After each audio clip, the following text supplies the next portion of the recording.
Assalamualaikum warahmatullahi wabarakatuh. Saya Noval Sareja Tirtana dari Teknik Pertambangan akan mempresentasikan skripsi saya yang berjudul Kajian Sisa Umur Pakai Pipa Transportasi Crude Oil pada Pipeline F SP06 SP07 di Kecamatan Balikpapan Kota Balikpapan, Provinsi Kalimantan Timur, dengan pembimbing satu saya Ibu Elvida Moralista SSIMT dan kopembimbing saya Dr. Insinyur Dudi Nasruddin Usman STMT. Latar belakang skripsi saya yang pertama, terjadinya korosi pada pipa transportasi crude oil. Yang kedua, kerugian yang ditimbulkan karena korosi adalah terjadinya pengurangan ketebalan pipa, yang mana dapat mengakibatkan kebocoran pada pipa dan sisa umur pakai pipa jadi rendah. Yang ketiga, perlu dilakukan pengawasan agar tidak mengganggu aktivitas transportasi crude oil. Tujuan penelitian yang pertama, mengetahui jenis korosi yang terjadi pada pipa transportasi crude oil. Yang kedua, mengetahui metode pengenaan korosi yang sesuai pada pipa transportasi crude oil. Yang ketiga, mengetahui faktor lingkungan eksternal yang mempengaruhi laju korosi dan sisa umur pakai pipa. Yang keempat, mengetahui laju korosi dan sisa umur pakai pipa transportasi crude oil. Diagram alur penelitian saya memakai dua data, itu data primer, data sekunder. Data primer meliputi pH tanah, resistivitas, umur desain pakai, umur pakai pipa, dan tebal aktual pipa. Data sekundernya meliputi spesifikasi pipa, spesifikasi crude oil, aspek lingkungan, peta pendukung, dan metode pengendalian. Dari spesifikasi pipa dan data primer dilakukan pengolahan data, dapat 4 perhitungan, lalu setelah itu dilakukan analisa terhadap tingkat korosivitas, ketahanan korosi, dan sisa umur pakai pipa.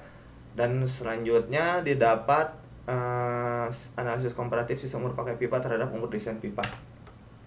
Berikut peta administrasinya seperti yang ada di slideshow. Selanjutnya ada komposisi kimia material pipa FPI 5L grade B ISO 3183/2012.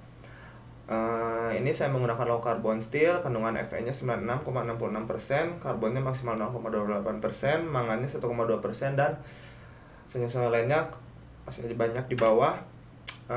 Ada pipe schedule, ini berdasarkan SME, diameter luar pipanya 273,1 mm, tebal nominal pipanya 12,70 mm, spesifikasi pipanya diinstal tahun 2012, diinspeksi tahun 2019, punya dimensi tebal nominal 12,70, diameter 273,1, panjangnya 2910 meter, tipenya support above ground and underground, dan lain sebagainya.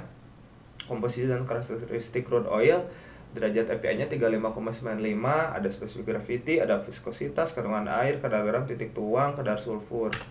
Selanjutnya ada data lingkungan. Yang pertama, jenis tanah yang ada di lokasi penelitian adalah organosol, punya pH tanah berkisar antara 5,6 sampai 6,1, resistivitas tanah berkisar antara 1983 sampai 3438 ohm per cm. Yang keempat, temperatur udara berkisar antara 22 derajat sampai 35,5 derajat Celcius. Skema jalur pipa, terdapat 16 test point, 3 berada di atas permukaan tanah, 13 berada di bawah permukaan tanah. Ada 14 pipa belokan, ada 14 pipa lurusan, ada 2 pipa belokan dari atas ke bawah permukaan tanah berjarak 1,5 meter. pH tanah seperti berikut, data resistivitas tanah seperti berikut, tergolong ke dalam sangat korosif sampai korosif. Jenis korosi, merata dan korosi erosi, metode pengendalian, coating, wrapping, proteksi katodik, dan inhibitor. Coatingnya memakai Rust-Oleum stop rust enamel brush, wrappingnya polycan diberi plastik. Proteksi katodiknya sistem anoda korban yang digunakan di sini, dan magnesium bertindak sebagai anoda korbannya. Lalu inhibitornya yang digunakan adalah UFP TM Unicore TMC. Pengukuran ketebalan pipa menggunakan ultrasonic thickness gauge panometric MG2DL. Tebal aktual pipa tertinggi ada di test point 5, tebal aktual pipa terendah ada di test point 2. Parameter perhitungan yang dilakukan pada penelitian saya ada 10, meliputi umur pakai pipa, desain pressure, desain factor, dan lain sebagainya. Ini merupakan contoh perhitungannya, ada perhitungan thickness required, MAWP, laju korosi dan sisa umur pakai pipa. Ini laju korosi dan sisa umur pakai pipa. Di laju korosi tertinggi dan sisa umur pakai pipa terendah ada di test point 2, laju korosi terendah dan sisa umur pakai pipa tertinggi ada di test point 5. Pengurangan ketebalan pipa tiap test point seperti grafik yang saya tunjukkan. Laju korosi pipa pada tiap test point. Ini ada grafik hubungan antara laju korosi pipa terhadap pengurangan ketebalan pipa, mendapat regresi korelasi 0,9865 yang berarti sangat berhubungan. Sisa umur pakai pipa tiap test point paling ini ada di test point 2 dengan 11,37 tahun, di test point 5 14,90 tahun. Hubungan antara resistivitas tanah terhadap laju korosi, regresinya 0,01, berarti kecil keterkaitannya. Resistivitas tanah terhadap RSL regresi 0,13 sangat kecil keterkaitannya. pH tanah terhadap laju korosi regresi 0,3 kecil keterkaitannya. pH tanah terhadap RSL regresi 0,3 kecil keterkaitannya.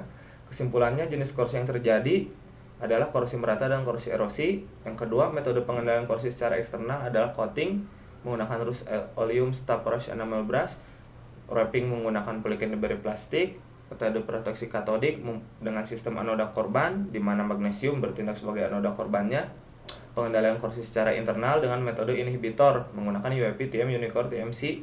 Yang ketiga, faktor eksternal yaitu resistivitas tanah dan pH tanah tidak terlalu berpengaruh secara signifikan terhadap laju korosi dan sistem mur pakai pipa. Sedangkan faktor lingkungan internal di sini adalah komposisi fluida seperti sulfur, kadar garam dan kadar air lebih berpengaruh secara signifikan terhadap laju korosi dan sistem mur pakai pipa. Laju korosi pipa berkisar antara 0,393 sampai 0,4700 mm per tahun berdasarkan ketahanan korosinya termasuk ke dalam kategori good, sedangkan RSL pipa yaitu 11,37 sampai 1490 tahun. Terdapat 5 test point yang tidak dapat mencapai umur desainnya yaitu 20 tahun. Sarannya yang pertama, perlu dilakukan inspeksi yang lebih intensif pada test point pipa belokan dan yang tingkat korosivitasnya tinggi. Perlu melakukan evaluasi terhadap jenis dan konsentrasi inhibitor yang digunakan. Terima kasih.